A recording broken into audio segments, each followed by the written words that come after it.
These are the 5 things needed for Borderlands 4 at launch in order for it to succeed.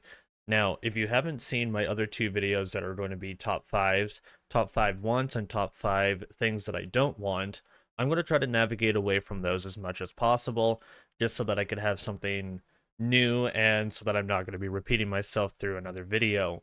Now, these are probably going to be out of order, so if you see something that has a higher priority on a lower part of the list, it probably is out of order. So without further ado, the very first thing that I would like and what I think is needed is improved shift servers. Now, the shift servers are the entirety of how Borderlands functions, from multiplayer to golden keys to connectivity to updates. Everything runs through the shift servers. Now, if you've ever played multiplayer on Borderlands before, you've probably run into the shift servers, problems with matchmaking and everything in between.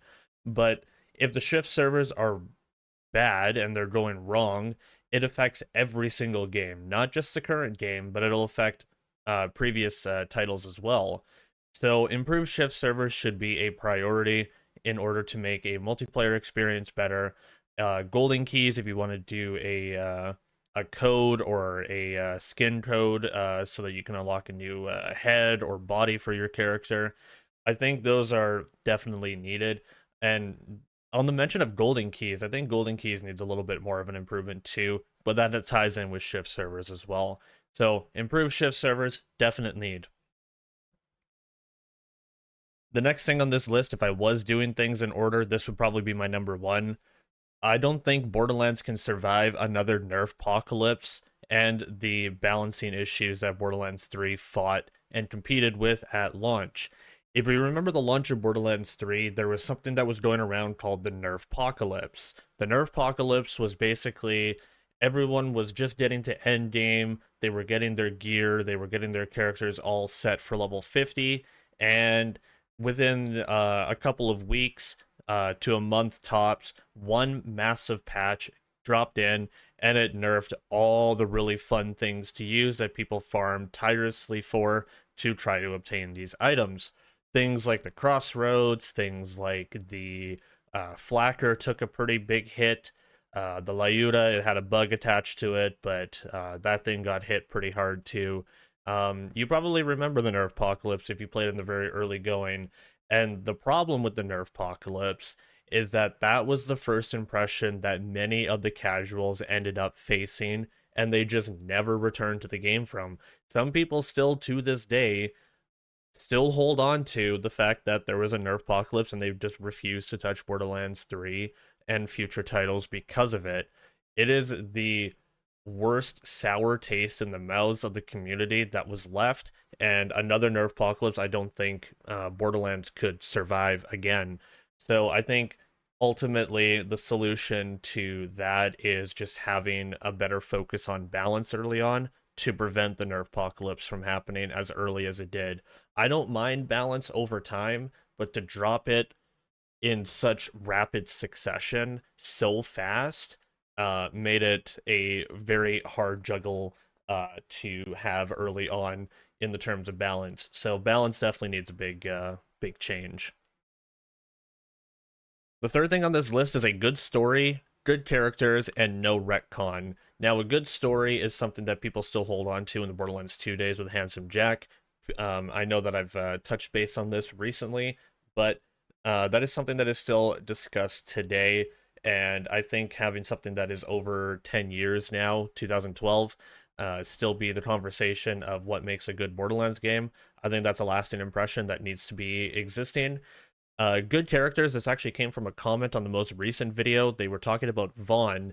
Now, if you remember Vaughn in the Tales game, Vaughn went through a massive change between the Tales from the Borderlands 1, the DLC, Commander Lilith, and all the way entering into Borderlands 3. Vaughn went through a massive change. Massive. Now, I wouldn't mind Vaughn if he was in the new Tales from the Borderlands, and I never say anything good about new Tales, by the way, so you can take that to the bank. I liked Vaughn's character better in Tales from the Borderlands than I did in Borderlands 3. didn't really serve a purpose, kind of was just shouting and making a just really insufferable type of interaction with our main character. I don't mind the voice actor. He's a really funny comedian, but I don't think his lines were particularly given to him well. So I think that needs to be something that needs to be focused on. And finally, no retcon in this section as well. The Timekeeper throws a lot of fears that there might be some retcons, especially with the green crystal in New Tales from the Borderlands reviving characters needlessly and for something that would not make sense. If done well, it would be excellent, but if it's not written well, which I'm worried about, it could just pull a retcon and just undo everything and all the build-up that we've had throughout the games. Number 4 on this list is story mission rewards. Now, story mission rewards is something that I touched base on the last video, and it's something that I did not describe very well. So this was actually brought up on a recent comment on that video as well by Dirchlands. Thank you so much for the comment, and yeah, I fully agree. I think that if you have a story tied item, especially to the main story, a side quest, or DLC, I think that that item should be attached to a enemy, a boss, or something that is unlocked via side quest. Now, if to be able to reset the DLC story, I think is just inherently good by itself. There's probably no wrong with that, and I didn't really fully touch base on that in the last video, so allow me to do that now. I think being able to reset the DLC story just inherently without having to screw over your main story is still a good idea, but in turn, if you had to redo the entire DLC story in order to get the story mission items or DLC, that is a bad idea. That is something that Outriders did in order to farm mission items. You had to redo the entire mission, and while we kind of saw the success of Outriders, no shade, but that didn't really go over very well at all.